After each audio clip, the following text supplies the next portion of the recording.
Good morning. You're listening to Caregiver Crossing, a podcast brought to you by Joy's House. We are so happy that you're here. Caregiver Crossing is a podcast that we created just for you, the caregiver. I'm Tina McIntosh, and I'm really happy that you've joined us this week. We get to bring experts from across the country who are here to help educate and support and provide resources to you as the caregiver. And so we're going to jump right in. I'm really excited to have this conversation. Jennifer Reeder is here with us. She is a licensed clinical social worker and the Director of Education and Social Services at the Alzheimer's Foundation of America. And she's going to talk about the apartment. But first, just welcome to the show, Jennifer. Thank you so much. I'm very excited to be here virtually. Right. Aren't we all? So I will tell you, I've had the chance to watch some videos that you have on your website, and what you are doing with the apartment. It's fantastic. And I'd like just for you to take listeners in for a second on what is it? Sure.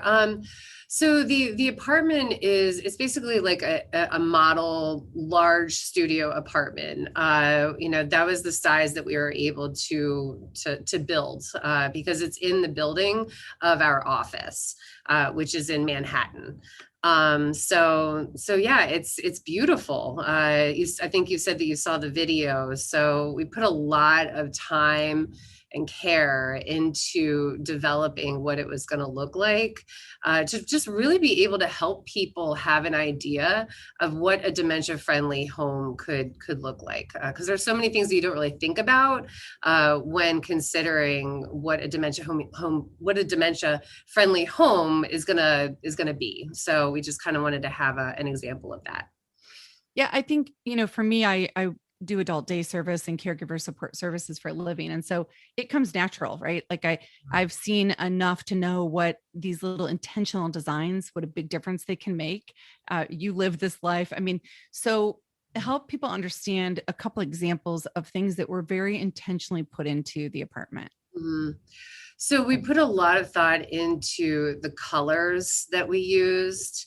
When it comes to bright colors, that can be very overwhelming for individuals with dementia. So we chose very cool, calming colors, like blue.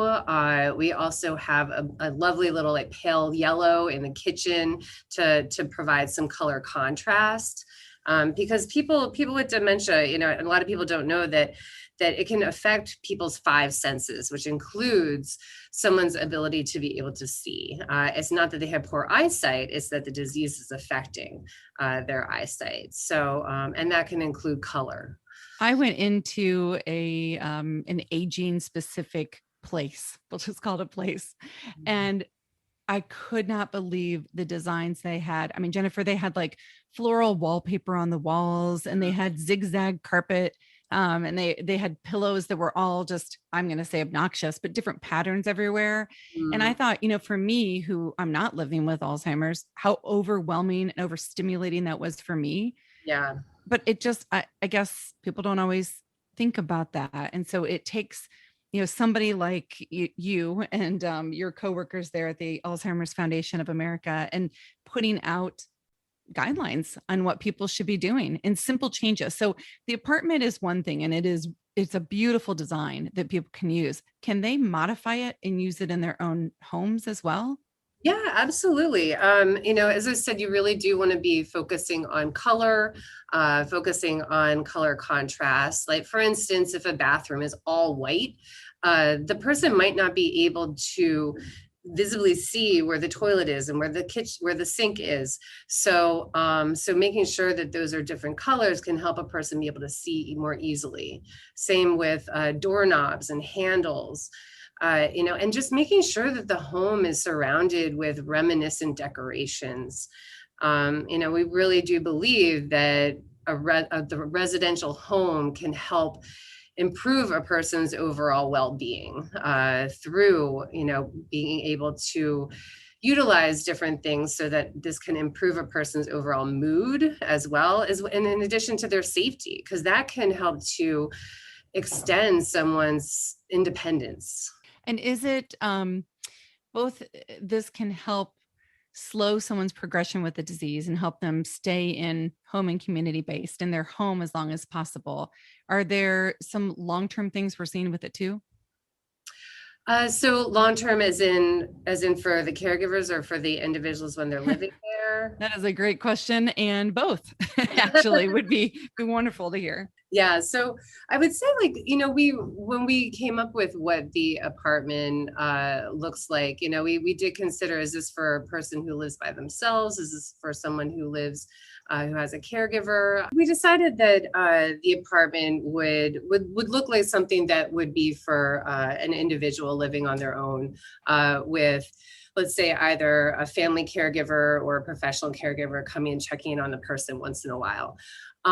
So I'm trying to remember what the beginning of your question was. That's okay. That you're saying that about living alone, and it makes me think about technology, because I Yeah. know there's some special technology that you wrote into the apartment model as well. Right. Yeah. So there is a lot of technology that we included in the apartment. So for instance, with smoke detectors and carbon monoxide detectors, that there being a voice alert on that. With the smart refrigerator that we have, I have never seen something like this before, but there's even um, a a camera that looks into the refrigerator, so that people who live from afar and are there to support their loved one, they can see from afar if the person is still buying their groceries and if the groceries are still fresh. And So I want to stop you for a second, because that alone is incredible. Like, if I'm in Nashville and I'm caring for my mom who's living in Sarasota, I Mhm, can see what she's eating. right. And not to be big sister, but to be a good caregiver, right? I mean, if we're living in separate places, there's a lot that we have to be able to adapt to support someone. So that is fantastic. Can people buy that if they just said, "Hey, I want to buy the smart refrigerator"? Like, how do they do that? Yeah, so there are a lot of different retail stores that sell the smart refrigerator. And we always do recommend that people check out our booklet, that it's the apartment guide that goes along with the apartment, so that people can see what these devices, gadgets, features are, and have an idea of what's out there. Well, I think that's part of the problem. We get so overwhelmed, with information and in crisis, and we just don't know. I mean, if someone has never been a caregiver before, or even if they were, you know, 3 years ago, so much changes. And so I love the idea that you have given people a model. I mentioned the video, or you mentioned the video. So where can they go to watch the video so that it can come to life for them? So they can go to our website, which is alzfdn.org/the apartment. And that's where you can see the video. You can also download a copy of the apartment guide. And you can always reach out to our helpline, which is at 866-232-8484. And that's where you can talk to our licensed social workers about, what you saw, if you have any additional questions, or also to order a hard copy of the apartment guide as well. Well, it's fantastic. Jennifer Reeder is our guest here again, licensed clinical social worker, and she is the director of education and social services at the Alzheimer's Foundation of America. You can go to alzfdn.org/the apartment. I bet you could Google them and find them, or you can always email me directly at tina@joyshouse.org, and I can help you get the information as well. But Jennifer, thanks so much for the thoughtfulness and the work that you all are doing there.